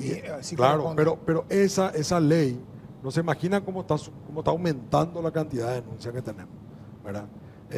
Y hay muchas que son, pareciera que son insignificantes, pero cuando vamos dando camino al trámite de esta denuncia, nos encontramos que en realidad son pequeños escándalos. Ahí lo que se crea es, bueno, vos tenés una estructura que, supongo, como todos lados, también vas a decir que tu estructura es todavía, necesitas más estructura y más gente, más capacidad de trabajar, porque se te acumulan los papeles. Lo mismo que dice de repente la Fiscalía, o dice el Poder Judicial, o dicen algunos ministerios. Y se entiende, porque es real, no es un invento. O sea, no es un invento que vos tenés una pila de carpetas y el otro tiene una pila de carpetas. ¿Cómo están viendo ustedes ahora que está no sé cómo salió tu presupuesto, si ya se aprobó tu presupuesto o no, si ya discutiste, defendiste tu presupuesto, pero tu presupuesto para asumir esa nueva responsabilidad, más lo que tenés de déficit presupuestario anteriormente? Pues yo me imagino que vos no estabas contento con tu presupuesto del año pasado, hubiera querido más, y aparte te sumaron otra cosa más, y eso te implica un aumento del presupuesto de la Contraloría. ¿Cómo estás viendo eso? ¿Hay posibilidades realmente de que te ayuden con eso? Tenemos que separar en dos contextos diferentes. A los efectos de dar seguimiento a la Ley de Integridad Pública, que fue una ley concebida para la Secretaría Nacional Anticorrupción, para la CENAC inicialmente. Para dar seguimiento a esa ley o para implementar esa ley, la Secretaría Anticorrupción no tenía la más mínima posibilidad presupuestaria. Tenía 15 funcionarios, yo tengo 1.150 funcionarios. O sea, para ser el líder en materia de anticorrupción del Paraguay, estamos mucho mejor que lo que estaba la Secretaría. Y por sobre todo, el condimento de la independencia, ¿verdad? Claro, porque es muy difícil denunciarle a un funcionario público. Creo que no se hizo en los últimos años. No, pero es mucho más difícil denunciarle a tu jefe o a tu compañero de trabajo, ¿verdad? Esto es clave, ¿verdad? Ahora, ¿cómo estamos? No estamos mal, pero necesitamos un ajuste que vamos a solicitar el año que viene para poder pagar bonificaciones. Los salarios de los funcionarios son buenos. Obviamente siempre uno quiere ganar más, pero en términos generales pagamos bien al auditor. Sí tenemos que invertir más en infraestructura, ¿verdad? Necesitamos mejorar nuestra Y instalación. tecnología, Contralor, o sea, Nosotros el hecho estamos de bien. que sea, con todo el tema de la IA y compañía, de pensar en que los estudios, estos, que vos tenés no sé cuántos cientos de miles de declaraciones juradas entre funcionarios electos, funcionarios públicos, funcionarios contratados. O sea, vos tenés un montón de no sé, cientos de miles de personas a las que tendrías que revisarle su declaración jurada cada tanto tiempo por una cuestión de seguridad, justamente preventiva, ¿verdad? Sí. Eso se podría pensar en un sistema que por inteligencia artificial se pueda mejorar Sí, y que, sí, sin y que duda. te salten los casos, digamos, alertas. Antes que nada, te tengo que decir que nuestra apuesta fue por la tecnología. O sea, hace 5 años que venimos invirtiendo en tecnología. Antes los datos estaban en papeles, hoy es todo digital. Por ende, apretar un botón, todo es transparente, porque al ser digital es fácil de darle publicidad. Nosotros tenemos una dirección, ¿verdad?, de información que hace analítica y también hace inteligencia artificial. Obviamente siempre uno puede invertir más, pero estamos bastante bien. En cuanto al examen de correspondencia o el enriquecimiento de funcionarios públicos y muchos otros trabajos que podemos hacer con inteligencia artificial, el problema no es tanto el dinero ni la inversión, sino la voluntad política de darnos los datos. Y ese es siempre el escollo que tengo yo con todos los poderes del Estado, de que no nos quieren dar el acceso directo a la información. Por ejemplo, el Poder Judicial, el registro público, ahora el RUM, darnos directamente el acceso a esa información. Pero también el Poder Ejecutivo, nuestro amigo Oscar Orué. Yo le digo, quiero la información tributaria de los funcionarios públicos como para que yo pueda hacer un software y yo veo el ingreso y el egreso automáticamente. Entonces un examen, en vez de que yo tarde 6 meses, puedo tardar 6 días, ¿verdad? Y ellos tienen sus propias normativas que alegan ellos, les prohíben dar acceso a terceros de esa información. O sea, es más fácil, o sea, si hubiera la voluntad política, me refiero a política de todo el Estado paraguayo, ¿verdad?, de los 3 poderes del Estado, de poder otorgarle a la Contraloría el acceso directo a toda esta información, vamos a avanzar mucho más fácilmente. El tema de las declaraciones juradas. A ver, esto que pasó con el presidente Peña, la ley dice que cuando entras y cuando salís presentás tus declaraciones. Cuando decidís presentar por voluntad, ¿en qué cambia y en qué caso ustedes, la Contraloría, decide, vamos a hacer el examen de correspondencia de este funcionario, del otro funcionario? ¿Qué criterios se utilizan allí? Bueno, no, para empezar deberíamos hacer, y vuelvo a la queja de no tener la posibilidad de acceder directamente a la información. El mandato de la Constitución es hacerle a todos los funcionarios públicos, Sí. ¿verdad?, a la salida. O sea, cada 5 años, cada vez que uno cambia de cargo. Eso sería el mandato de la Constitución. Históricamente, la Contraloría solamente hacía cuando la Fiscalía pedía, ¿verdad? Eso cambiamos nosotros y multiplicamos por lo menos 30 veces la cantidad de exámenes por año. Pero aún así es absolutamente insuficiente para cumplir con el mandato constitucional. ¿Cómo hacemos? Hacemos, obviamente, con prioridad los pedidos de la Fiscalía, las denuncias que existen en los medios de comunicación, casos emblemáticos, ¿verdad?, De oficio. Y de oficio. Y muchas veces el funcionario pide, ¿verdad?, también. Normalmente necesita una declaración jurada de salida para poder contrarrestar, ¿verdad? Pero se pueden hacer excepciones a esa regla cuando hay, por ejemplo, algunos elementos de que ese funcionario está teniendo un crecimiento inusual en su patrimonio, ¿verdad? También lo hacemos sin que exista una declaración de salida, ¿verdad? Actualmente estamos haciendo. ¿Pero cómo detectan eso ustedes? Nosotros pedimos toda la información. No, ya sé, pero ¿cómo se dan cuenta del crecimiento exponencial de un funcionario? Hay funcionarios que de repente tienen una vida fuera del rango normal de los ingresos que tienen. Está bien, pero según la denuncia. Pero ¿cómo ustedes periodística, detectan por eso? ejemplo. ¿Quiénes- Son casos emblemáticos que todo el mundo sabe, ¿verdad? Ahora mismo estamos haciendo, por ejemplo, el del presidente Petropar y la diputada Joana Vega, ¿verdad? O sea, es imposible no hacer, porque existen muchos elementos de que ellos están viviendo una vida no acorde a sus ingresos. Entonces nosotros tenemos que saber si es que esa vida que están llevando era con un patrimonio previo al ingreso a la función pública. ¿Qué puede ser?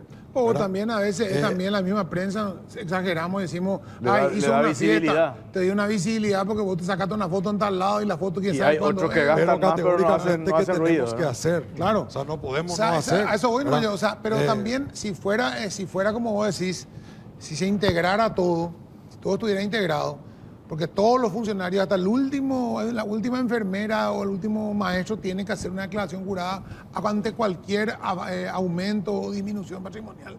Eso estaba en la ley, ¿verdad? Cuando tiene una recategorización o lo que sea, un contrato nuevo. Al cargar eso en el sistema, tendría que entrar ya tu sistema de declaración jurada y también vos tendría que poder cruzar automáticamente con lo que declaró de IVA, por ejemplo, ese mes. O lo que gastó. Categórico. Entonces, ahí vos vas a ver, el tipo ya dice que gana 5 millones de guaraníes, pero acá tiene un vehículo de tanto, tiene esto, tiene lo otro, gastó este mes 25 millones de guaraníes en viaje. ¿Cómo está pagando esto? No, si el sistema estuviese integrado, como Claro, ya eso es lo que voy. No solamente. Porque si no, pues es porque yo me agarro con un tipo, entonces le denuncio. También conflicto de interés. Claro. O sea, si el sistema estuviese integrado, el sistema va a detectar si es que la Contraloría llamó a una licitación y un pariente mío ganó el servicio de limpieza, por decir, Sí. automáticamente, porque está el sistema integrado, que es lo que falta en este país. En Chile, por ejemplo, el examen dura, no sé, 3 días, ¿verdad? Y el sistema te hace una alerta. Y te da un ejemplo. ¿Qué pasa, por ejemplo, con el funcionario público? Que estoy seguro que hay muchísimos casos que el sistema no detecta, que gasta más con factura de lo que ingresa, ¿verdad? O sea, el funcionario público tiene un salario de 20 millones de guaraníes, pero se va al supermercado todos los meses y gasta 40 millones de guaraníes. Eso nosotros solamente dentro del examen podemos determinar. Pero eso el sistema te puede escupir preventivamente. Puede Una decir, alerta. acá, claro, tu factura de Jorge Torres dice que está gastando 40 millones y su salario es de 20 millones, ¿verdad? Pero y volviendo otra vez a la pregunta anterior, para dejar en claro, dijiste que por pedido de la Fiscalía, usted Sí. hace el examen de correspondencia, actuando oficio por publicaciones periodísticas o por inclusive, pero hay alguien que dice, espera un poco, acá estoy viendo que el funcionario Pipodios está posteando que cambió de camioneta, que se fue de vacaciones a las Islas Maldivas, espera un poco. ¿Eso ustedes utilizan? En todos los casos de un funcionario público que tiene algún tipo de denuncia mediática, ¿verdad? Especialmente cuando son esas denuncias reiterativas, ¿verdad? Que no es un caso aislado, sino que ya hace tiempo, en todos los casos se abre el examen de correspondencia, ¿verdad? Es uno de los criterios que nosotros tenemos, pero en absolutamente todos los casos, ¿verdad? Que existe una sospecha y muchas veces es para bien del funcionario. O sea, porque si no genera, es como una imputación, no genera agravio, pero... No, en absoluto, mucho menos con la imputación. Claro, pero... Porque el pero no se- examen, muchas Pero veces ustedes pide publican el funcionario, resultado de ese examen, ¿verdad? por más que sea, cuando tienen que publicar sí o sí. No es público el resultado del examen de correspondencia. Porque se, si- se publica normalmente cuando se envía a la fiscalía, porque hay Claro, tomado pero si público, vos ¿no? decís, yo estoy haciendo un examen de correspondencia de fulano de tal, porque vi en tal medio, que le publicaron otras cosas. Entonces le estoy haciendo esta correspondencia. Voy a generar una sospecha sobre ese funcionario. No correspondería que vos, si ese funcionario sale libre del examen de correspondencia, también después digas, hemos hecho el examen de correspondencia y fulano de tal no tiene nada que Sí, ver. pero no siempre se sabe cuándo se inicia el examen de correspondencia. Bueno, pero o sea, generalmente se anuncia, se cuenta, te No, preguntan y te preguntan. Hay muchísimos. Nosotros iniciamos, por ejemplo, un caso de agentes de la policía, de tránsito. ¿Verdad? Eso nadie nunca se enteró de eso. ¿Verdad? Ese por el caso, por ejemplo, ahí tenemos un tema. Que siempre cuando hablamos con el Ministerio de Justicia, hablamos de las cárceles. Y hablamos del tema de los guardias cárceles. Y el problema es la corrupción en las cárceles. ¿Qué es? Que tenés tipos que están ganando 6, 7, 5 millones y tenés narcotraficantes que para eso es un vuelto para ellos, ¿verdad? Entonces, la corrupción que hay de repente tiene, la otra digamos tenía cable, otro que tenía tal cosa. En el gobierno anterior tenía, no sé, hidromasaje, cumpleaños, todo ahí, ¿verdad? Y cuando sucede eso, vos decís, bueno, ¿cómo le controlamos a los guardias de cárceles? Y yo me acordaba que en la época de Macri en la Argentina, cuando fueron detenidos todos estos, ahora que están yendo a juicio el equipo de Vido y compañía, lo que estaban, los cuadernos y las causas de los bolsones y la obra pública en la época de Kirchner, ellos fueron a una cárcel especial que fue para ellos.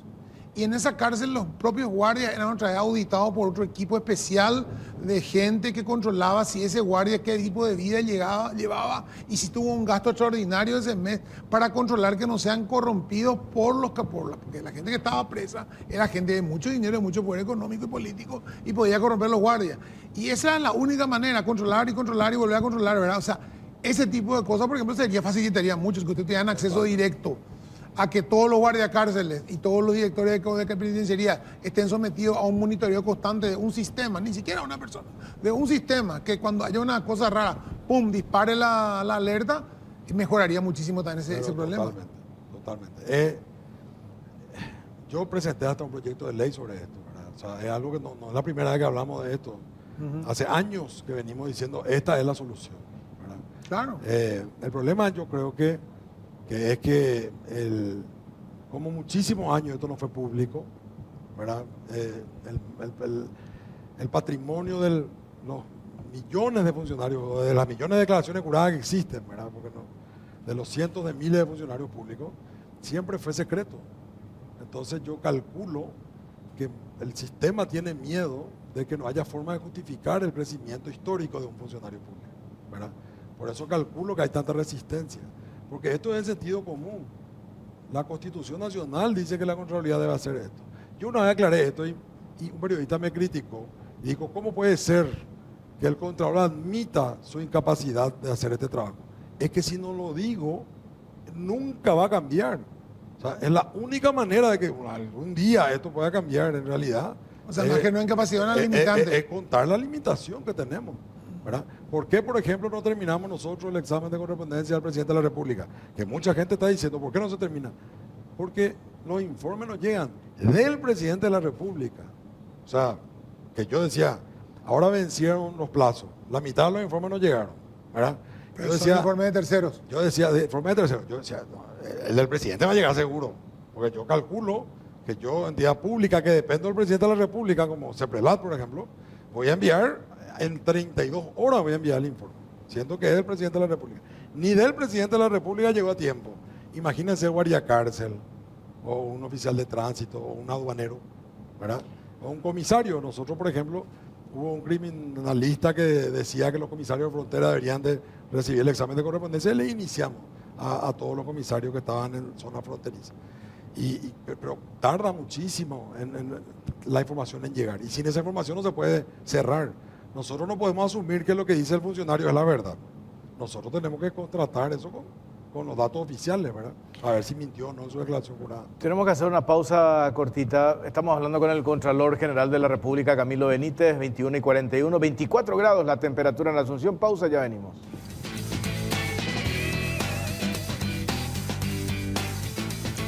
Cuarto bloque en Cara o Cruz, 21:45. Seguimos con el Contralor General de la República. Mencionaste recién que el Contralor, el tiempo de los informes que solicitan, presidente de la República, mencionaste, ¿verdad? Para concluir su examen de correspondencia. Por tener el otro caso del expresidente, la misma historia. Ustedes no pudieron concluir el examen de correspondencia porque hay una cuestión que no cerraba, remitió en pedidos de informes a instituciones y quedó, eso está, si bien ya hay una investigación en la Fiscalía, pero independientemente de eso tampoco pudieron cerrar ese caso, ¿verdad? El caso de Audo Benítez, digo. Y ahí estamos hablando de cuánto, ahí no estamos hablando de un par de calzados o de un reloj, estamos hablando de creo que 40 millones de dólares. ¿Verdad? Yo te escuché muchas veces ser muy crítico en contra nuestra con relación a este punto en particular. Y te tengo que aclarar. Sí. El expresidente de la República, Mario Abdo Benítez, es una persona. La empresa en donde él tiene acciones es otra persona.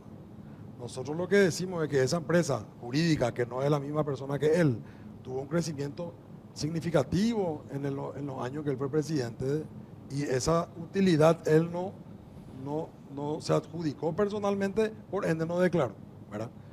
Pero creíamos que había una sospecha razonable de que eso debería de ser profundizado y eso no le compete a la Contraloría. Si yo voy a resistir a tu crítica con relación a este punto, debería de decir que hay correspondencia en el examen de correspondencia del expresidente Mario. Pues no cerraron. ¿Verdad?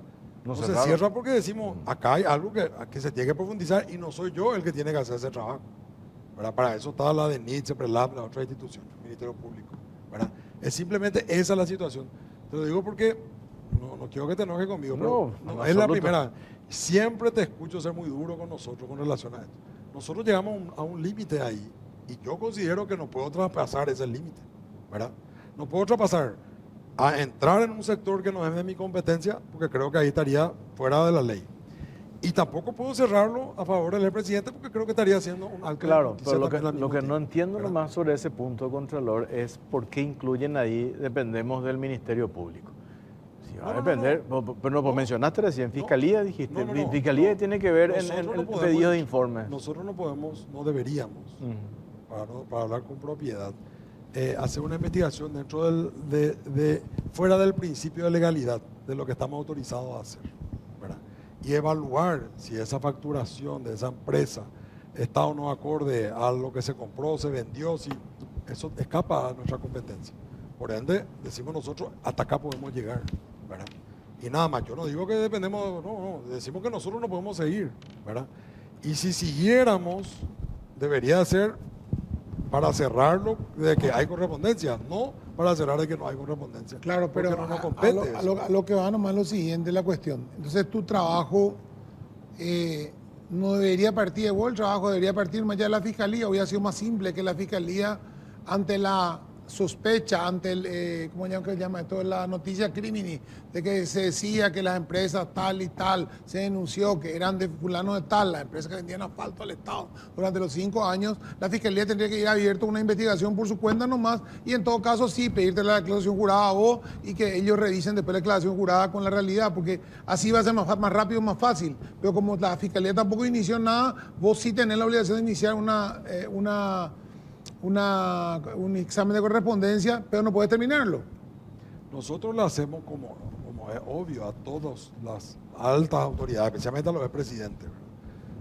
Creo que es el trabajo más importante que tenemos que hacer al salir un presidente y un vicepresidente. ¿Verdad? Que es lo que se le hizo al presidente, se le hizo al anterior. En realidad le hicieron a todos los presidentes de la República. ¿Verdad? Todos los contralores siempre le hicieron el examen de correspondencia a los presidentes cuando salieron de la presidencia. Bueno, esa es la situación inusual, digamos, de este caso en particular, pero yo creo que nosotros más que eso no podemos avanzar sin estar fuera. Y esto es porque es como, a mí me critican un poco de que hago opiniones que para algunas personas del Congreso no son técnicas, pero sí son técnicas, solo que están muy vinculadas al sector político, esta apreciación. Que yo digo a veces, lo que pasa es que para un caso nosotros tenemos este criterio y luego tenemos para el mismo caso de otra persona que alguna persona quiere que cambiemos de criterio, ¿verdad? Por ejemplo, con relación al presidente Santiago Peña, nosotros decimos, dentro de los 5 años que él no fue funcionario público, nosotros no podemos entrar al Banco Basa a preguntarle por qué le pagaron lo que le pagaron, ¿verdad? O sea, eso está fuera de lo que es el principio de legalidad. ¿Qué significa el principio de legalidad? Para nosotros, lo que no está autorizado está prohibido.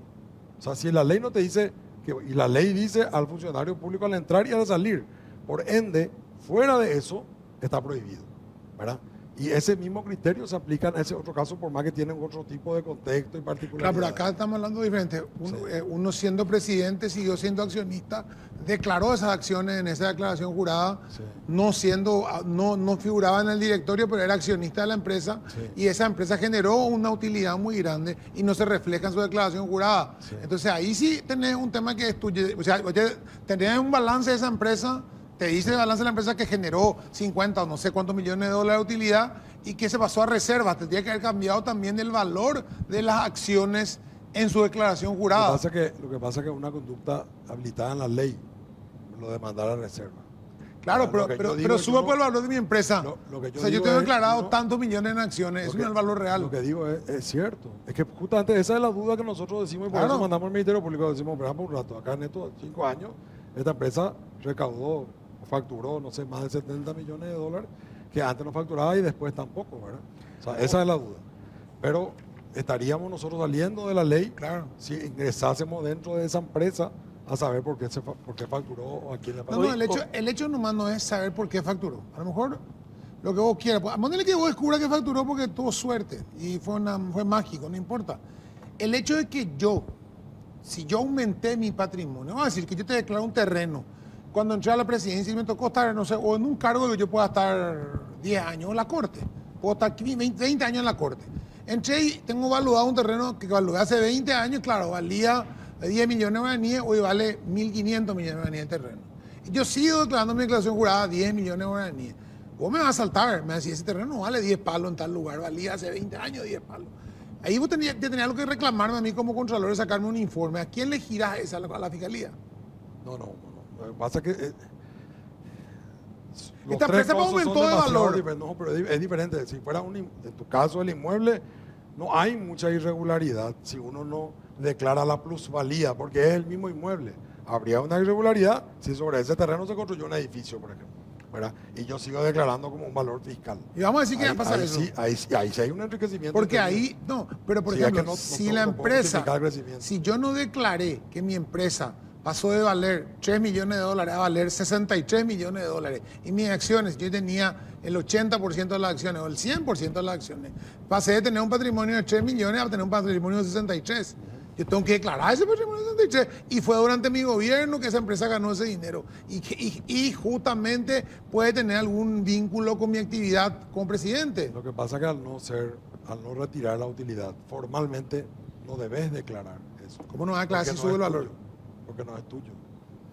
Claro, o sea que acá me envían varios mensajes, por eso preguntaba al Contralor cuál era el criterio que utilizan ustedes. Decirle al Contralor que le investiga a fulano. Después otro, el director de tal cosa, de tal institución también tiene que ser investigado. O sea, supongo yo que ustedes también, así como ahora, reciben una cantidad de mensajes y solicitudes, pero de vuelta, aclaraste hace rato, Fiscalía, medios de prensa. Lo que yo quería saber es, si yo le tengo a un funcionario de la Contraloría, no sé, en redes sociales, monitoreándolo, ¿eso se hace o no? Pero antes que eso hay que decir, si un ciudadano quiere hacer una denuncia en el portal de la Contraloría General de la República, ingresa a hacer una denuncia por ley, por la ley de integridad, nosotros tenemos la obligación de hacer el examen de correspondencia. Sea que la persona que denuncie sea anónima, porque da la opción. Acá me mandan fotografías y todo, ¿verdad? Y con eso aporte mucho más. Pero eso, al recibir por mail, y ni siquiera hace falta que se identifique, ¿verdad? Al recibir eso, nosotros tenemos la obligación de hacer el examen de correspondencia. Eso es categórico. Luego, los otros criterios de oficio tienen que ver con la noticia criminis, o sea, cómo nosotros nos enteramos. Normalmente por medio de comunicación, pero también por las redes sociales. Nosotros tenemos casos, no quiero contar ahora mismo, justamente por el agravio que Pipo decía acerca del agravio que ocasiona, pero hay un caso muy emblemático de 2 funcionarios públicos que tuvieron una fiesta de cumpleaños de su hija que salió en todas las redes sociales, ¿verdad? Y se le inició de oficio el examen de correspondencia a ambos funcionarios públicos. A veces es noticia criminal para nosotros. ¿Pero por qué? Nosotros no tenemos el mismo criterio del derecho penal para una imputación, que debe haber elementos de sospecha importantes. Nosotros tenemos la obligación de hacerle a todos.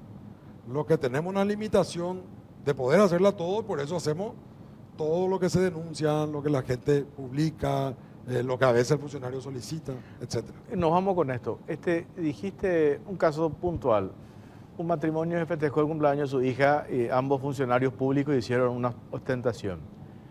Ustedes hacen el examen de correspondencia, concluyen eso. ¿Qué hacen con eso? Con la conclusión de ese examen de correspondencia. Si no hay sustento entre su crecimiento patrimonial con los ingresos que recibieron. Sí. Si no hay sustento. Si un caso de enriquecimiento indebido, envían a la Fiscalía. Envía al Ministerio Público. Si no hay veracidad, es decir, lo que declararon con lo que llegó no coincide en la verdad. Porque a veces la gente miente.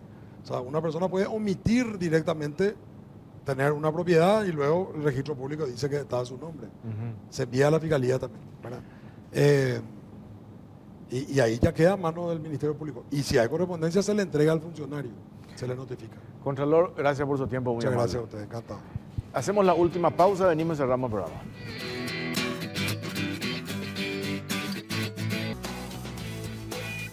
Bueno, ya. No, vamos. Ya no tenemos tiempo. 2 minutos para las 10 de la noche. Nos vamos, nos reencontramos el próximo domingo. Muchas gracias por acompañarnos. Chau, chau. Chao.